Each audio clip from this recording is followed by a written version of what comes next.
For example, I'm pretty sure in the United States at the moment, they're producing an mRNA flu vaccine. And again, to me, the risks of systemic absorption there would be the same as with any other potential mRNA vaccine. Yes, it's a full-on assault on mRNA vaccines by Dr. John Campbell there, who has, if I may pardon the pun, has got a pretty good left jab there. I think you'll agree. I don't think Pfizer Moderna saw that one coming.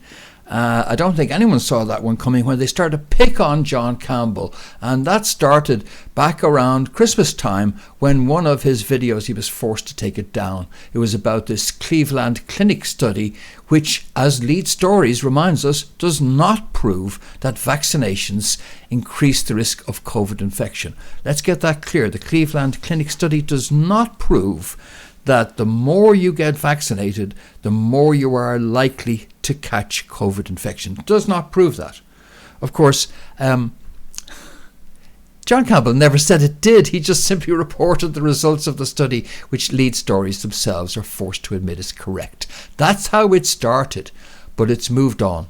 Because John Campbell, and I did a story about this while I was off YouTube for a little vacation there for a week or so, but he has returned to the fray now, and he's returned with a great individual, and an interview which I'm going to play you just a significant clip out of. It's Professor Robert Clancy. Now, Robert Clancy is an immunologist at professor level, and he is also someone who's designed vaccines himself in the past. And so let's have a little listen to what he had to say about mRNA vaccines to John Campbell.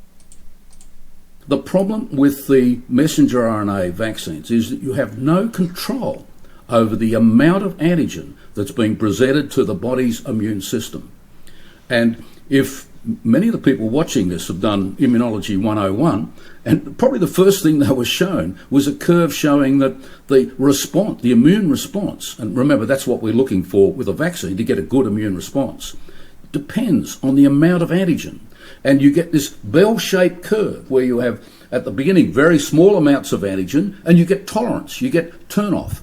Then you get a good response, and then it goes down again. And so the amount of antigen being presented to get an appropriate, effective, protective immune response is critical. And that's been sorted out with the old vaccines because we work out how much antigen you need to put in, because it's not going to change. It's not going to go up or down, which it will with the genetic vaccines. So we have no idea.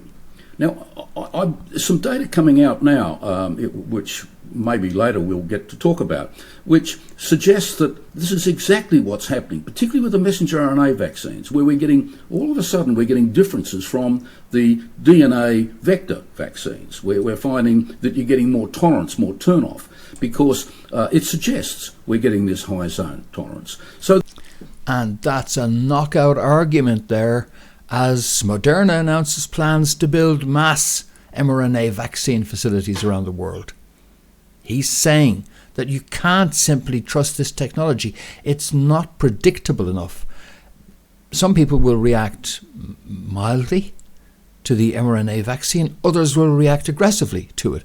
And therefore, you've no way of calibrating the amount of response that you're going to generate in the immune system, where more is not necessarily better. Especially in the case of these mucosal infections like COVID, where suppressor cells are involved, and the more you stimulate, the more you're actually going to be counterproductive. Now, that's an argument against all uses of mRNA technology because of the inherent unreliability of the dosage. Imagine getting a drug in the pharmacy and you look at the dosage instructions on the back and it says take between 1 and 5 tablets. Yeah, depending. Different people have different responses. What? Great move. They're attacking the foundations of mRNA on its basic flaw. Here he is with Professor Clancy with some more on this. Repeated doses of mRNA vaccines, for example, are actually stimulating the suppressor cells and actually reducing the immune response. Well, it's the antigen that is being made that will stimulate whatever cells that are there. And if you've had an experience and a history of building up a lot of suppressor cells, then obviously it's night follows day, it's immunology 102 maybe, but it's very simple stuff that you're going to get a net negative effect, not a net positive effect. And that's exactly what's been found. And with great surprise. Why it's a surprise is basically says that people involved who are making decisions haven't got a clue about basic immunology. They don't know, or maybe they don't want to know basic immunology. So Dr. John Campbell now with the mRNA boys on the ropes goes in for the knockout punch.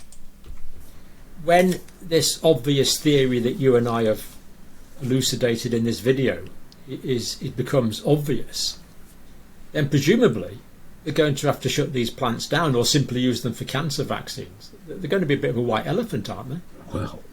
Well, it'll be very interesting to see. I mean, you cannot keep this information suppressed forever. And I think you're right. I think you're right that the wriggle room will be individualised cancer treatments. That's my bet, because can't keep stuff suppressed forever. But we'll get to that. But let's just pick up the story again when Dr. John Campbell went on with Neil Oliver in a follow-up. But that's a choice they make as an individual. And the key thing is they're making that choice based on full informed consent. So if you're noble enough to give a bone marrow transplant, I'll say to you, well, this is a minor operation really for you. It's going to involve some discomfort. We're going to take a sample of your bone marrow, but this could save someone else's life. And you can say, you know what, I'm up for that. I'm happy to go through that discomfort. I'm happy to take that level of risk to save someone else's life. But you're making that as an informed, autonomous adult individual based on full information. Back to fully informed consent and full access to all the information. But the dam is breaking, folks, because it's not just the issue of John. We also saw in recent days cardiologist calls for suspension of COVID injections during BBC interview. Wow. Oh my God, how did that happen?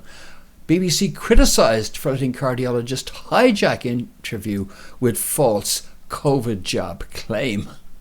And here is Dr. Malhotra on the BBC talking about it. Is that the COVID mRNA vaccines do carry a cardiovascular risk. And I've actually called for the suspension of this pending an inquiry, because there's a lot of uncertainty at the moment about what's causing the excess deaths. Some of it will be ambulance delays. My own father, it was reported on BBC News in late 2021.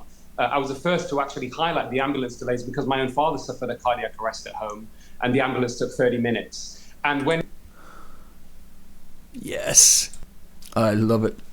What a signal moment. And I'd like to disagree with the Guardian here. Guardian's like lead stories, really. Criticised for letting cardiologist hijack interview with false COVID jab claim. He didn't hijack that interview, folks. Let me explain how this thing really works in the BBC or any national broadcaster. Somebody like Dr. Asim Malhotra, with his known views, the editorial level staff in the BBC would simply say, don't let that guy anywhere near a microphone. Period. Because we don't know what he's going to say and we can't ask him in advance not to talk about A, B or C, because we'll be in trouble. Then he'll go and talk about how we tried to censor him. So best thing is, just do not let that guy anywhere near a microphone. But letting him near a microphone is exactly what they did. That was no accident. The ass covering has begun. As I said in a recent video, we have won a huge victory in the United States, which gives us investigative powers into all this, and then the ability to report the comments of parliamentarians on social media, just like you can report what people say in the UK parliaments on social media. And so once that's underway, the flood has begun. So Dr. Malhotra was allowed on BBC in order that the ass covering might kick off. And for a good reason too. For very good reason. Because you notice something about these people. Notice something about Dr. Malhotra. Professor Clancy and John Campbell. These are people who used to believe mainstream. Certainly 2 out of 3 did. Who used to believe what the mainstream media said and what official pharmaceutical and government said. And they've flipped. And it's when that level of flipping happens with people who used to be on their side. That's why we're getting the ass covering going on. Because we're winning, it's going to come out, don't expect a flood. We're not going to get a flood. They're going to slow roll this all the way to the steps of the courts. The whole way. But now, we've got the traction. And they're on defence. Keep it up, folks. This is going to change pharma, health, the vaccine industry for sure. All of it is facing huge change. And that's why the slow roll is underway. But we are winning. I'll be back with more on that and other topics on YouTube and on Odyssey. If you don't see me on YouTube, that's because I've been bad again. Off you go to Odyssey and find me there instead. Look forward to your company. Hope you'll join me and comment below too. I appreciate all your feedback. Thanks very much, folks. For breakfornews.com and informedconsent.ie, this has been Fintan Dunn reporting. See you soon.